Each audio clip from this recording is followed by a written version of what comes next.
दोस्तों, जीवन के इस नदी प्रवाह में मुश्किल कठिन समय में भी जुनून व मेहनत की नाव बनाकर उसमें अनुशासन की पतवार लगाकर जब कोई इंसान मंजिलों पर पहुंचने की ठान लेता है तो कामयाबी, शोहरत उसके नाम को एक दीपक बनाकर आने वाले लोगों के लिए एक उजाला, एक रोशनी, एक प्रकाश देकर जीवन की राह दिखाती है।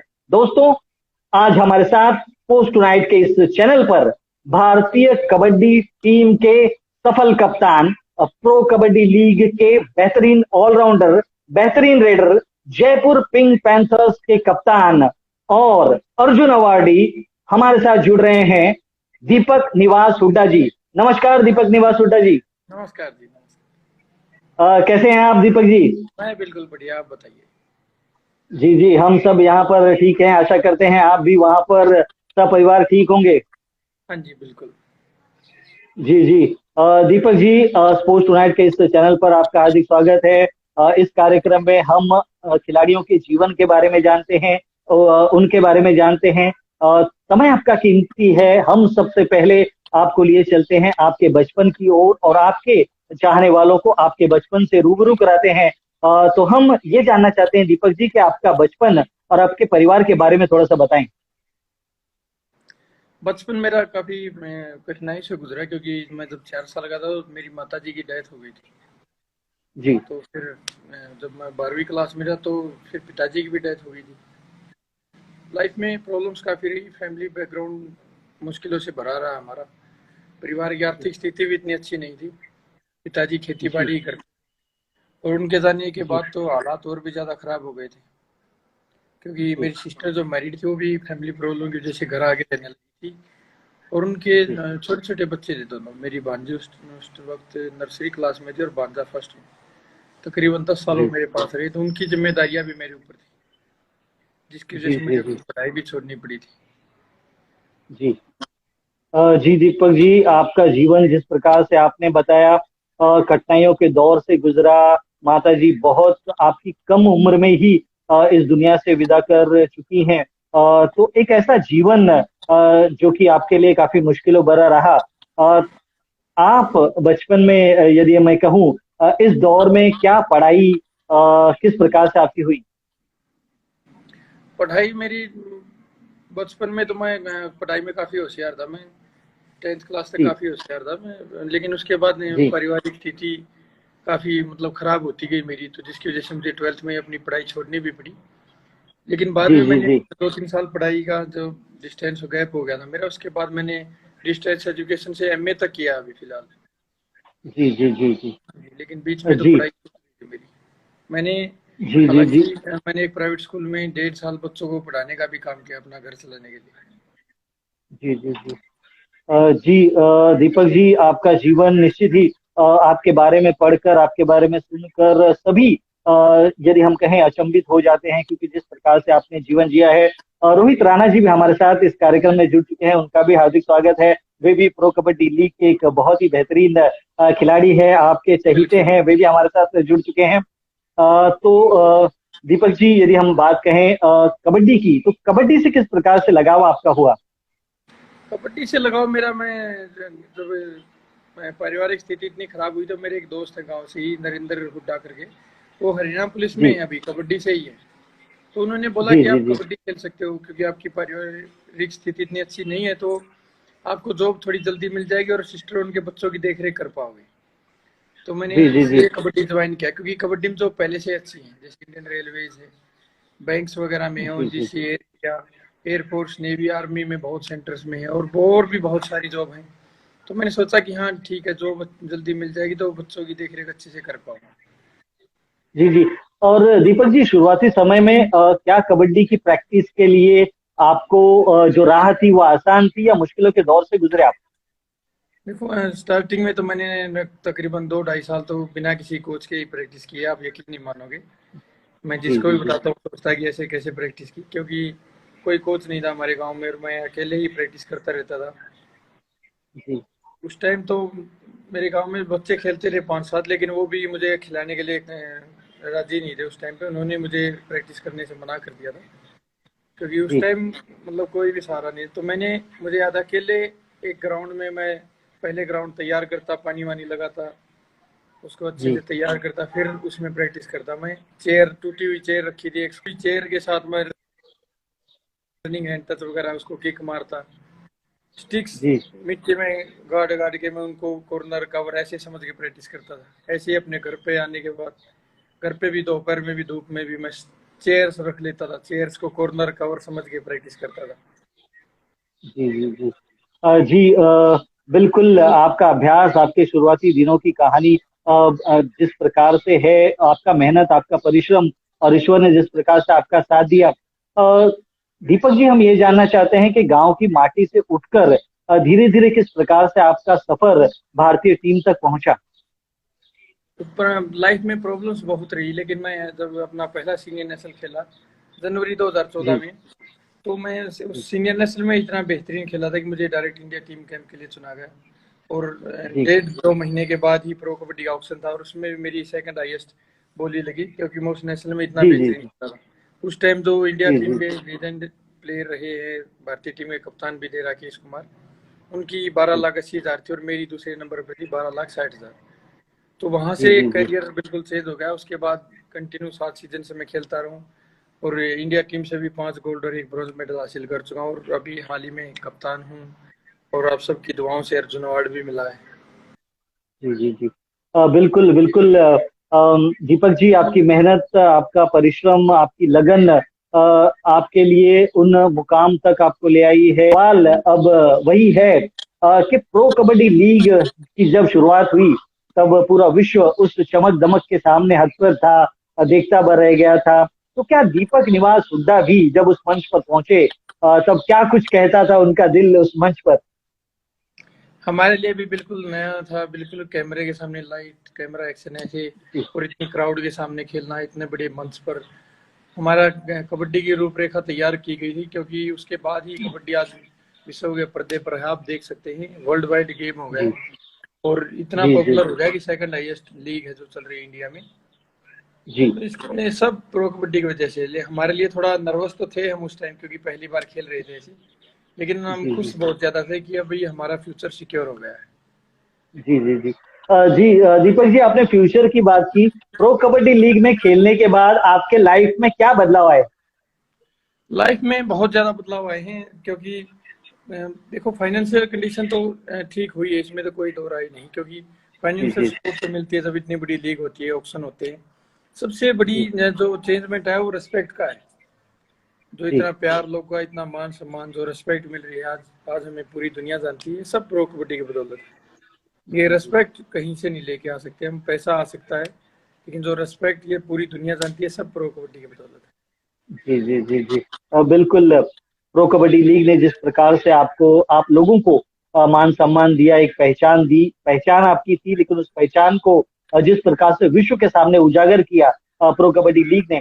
प्रो कबड्डी लीग की बातें हम करेंगे जरूर, लेकिन उससे पहले भारतीय टीम के कप्तान हैं आप, और 2016 में जिस प्रकार से साउथ एशियन गेम्स में आपका पदार्पण हुआ था भारतीय टीम में, कितना प्रेशर था भारतीय टीम नीली जर्सी में। देखो ये जो ब्लू जर्सी होती है इंडिया की, एक तो ये जब जी जिस खिलाड़ी को पहली बार मिलती है ना, तो उसकी खुशी का ठिकाना नहीं होता, क्योंकि प्राउड फीलिंग जी होती है। जी जी और फिर जब जी आप मैच में खेल रहे होते हो, तो आपके ऊपर रिस्पॉन्सिबिलिटी बहुत बड़ी होती है, क्योंकि जी जी लीग जी वगैरह में आपके पास ऑप्शन होते हैं, एक मैच नहीं दूसरा मैच जीत सकते हैं, तीसरा जीत सकते हैं, लेकिन वहां पे हमारे पास ऐसा कोई चांस नहीं होता। हमारे लिए हर मैच देश के मान सम्मान का होता है। तो जी जी वहां पे खेलना लीग से बिल्कुल डिफरेंट होता है, काफी जिम्मेदारी बढ़ जाती जी है, लेकिन खुशी बहुत थी उस टाइम, क्योंकि मेरा सपना था कि अपने देश के लिए खेलूं। तो जी जी जी खुशी बयां नहीं कर सकते। जी जी जी बिल्कुल, आपके सपने पूरे हुए, भारतीय टीम में आपने प्रवेश किया। 2016 के यदि हम कहें विश्व कप की, उसकी कुछ यादें आप हमारे साथ शेयर करें।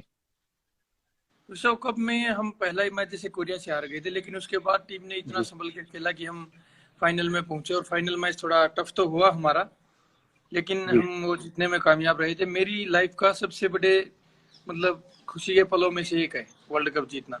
जी जी जी हम जी बयान नहीं कर सकते कि कितनी खुशी हुई थी, क्योंकि अपने देश में और वर्ल्ड कप पूरी दुनिया को हरा के अपने देश का मान बढ़ाना काफी बड़ी बात होती है। जी जी जी जी दीपक जी, हम सबके लिए भी गौरव की बात है कि आप लोगों ने कबड्डी में जिस प्रकार से विश्व कप भारत के लिए ले आए, और भारतीय टीम जिस प्रकार से कबड्डी खेलती है, पूरा विश्व नतमस्तक है। यदि मैं कहूँ, कौन सी विपक्षी टीम विश्व पटल पर आपको एक मजबूत लगती है भारत के समक्ष?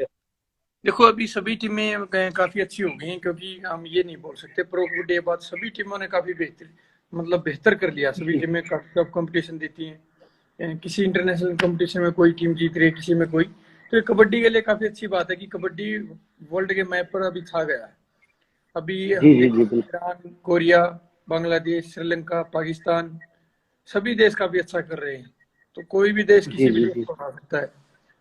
और ये कबड्डी जी का जी फ्यूचर जी के लिए अच्छा है, ताकि हमारी कबड्डी जी जी ओलंपिक में जी जा सके। जितने ज्यादा देश खेलेंगे, अच्छा खेलेंगे, उतना आसान रहेगा हमारे लिए। जी जी जी बिल्कुल।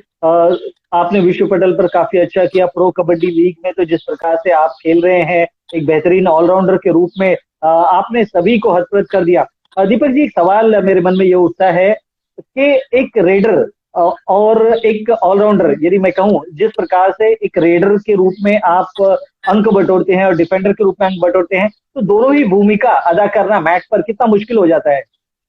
देखो मुश्किल तो इसलिए होता है, क्योंकि एक जो खाली रेडर होता है वो सिर्फ अपनी रेड पे कंसंट्रेट करता है। बाकी मोस्टली जो मैं टीम का मेन रेडर रहता है, वो 7वें नंबर पे खड़ा रहता है, या फिर वो हेल्पर में भी रहता है, तो इतना बर्डन नहीं लेता। लेकिन एज ए ऑलराउंडर आपको डिफेंस में भी उतनी भूमिका निभानी पड़ती है। आपको डिफेंस में भी टैकल भी करने पड़ते हैं, तो उसके लिए थोड़ी प्रिपरेशन भी अलग से करनी पड़ती है। हमें डिफेंस के लिए जी भी प्रैक्टिस करनी पड़ती है और रेडिंग के लिए भी। जी जी जी जी जी, दोनों ही भूमिका में मेहनत करना, परिश्रम करना, और एक चुनौती आपके सामने आ जाती है। दीपक जी, यदि मैं कहूँ, जिस प्रकार से प्रो कबड्डी लीग में आपने कप्तान की भूमिका अदा की है, भारतीय टीम के आप कप्तान हैं वर्तमान समय में, कितना प्रेशर होता है एक कप्तान पर?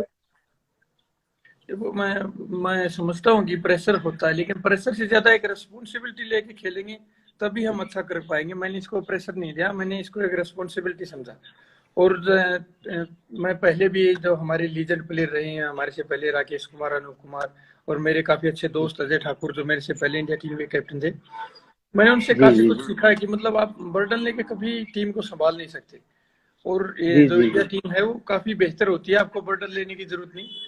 टीम एकजुट होकर अगर खेलेगी और अपना 100% देगी, तो हम आसानी से मैच जीत सकते हैं। और इसी जी हिसाब जी से जी टीम परफॉर्म करती रही, और सेफ गेम में आप देख सकते हैं रिजल्ट। हमने हर गेम जी जी 29-30 पॉइंट से जीता। तो मैं तो जी समझता हूँ जी कि एक जी जी बर्डन तो समझ सकते हैं कि हाँ, बड़ी जिम्मेदारी है आपके ऊपर। जी जी जी बिल्कुल, एक बड़ी जिम्मेदारी आप पर होती है। दीपक जी, जिस प्रकार से आप कबड्डी के मैच पर उतरते हैं, हमने सुना है कि आप मैच के पूर्व काफी समय तक कुछ खाते नहीं, भूखे रहकर मैच पर उतरते हैं।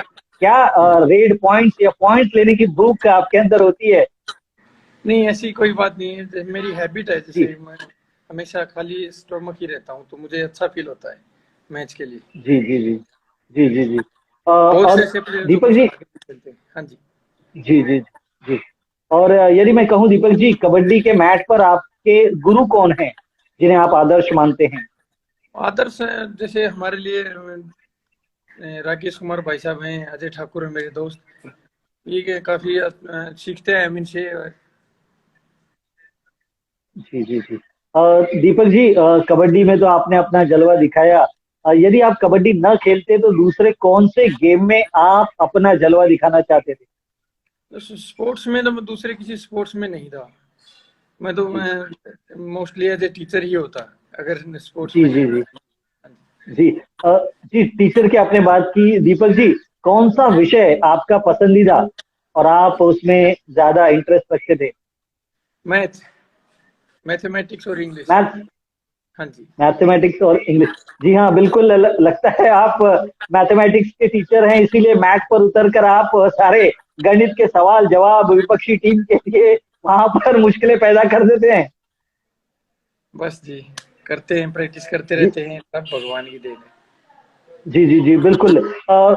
अभी आपने बातों ही बातों में, पहले कुछ हमारे कुछ सवालों के पूर्व, आपने कहा कि आपके भांजी और भांजा, क्या वे भी स्पोर्ट्स में आपकी तरह ही आपके कदम पर चल रहे हैं?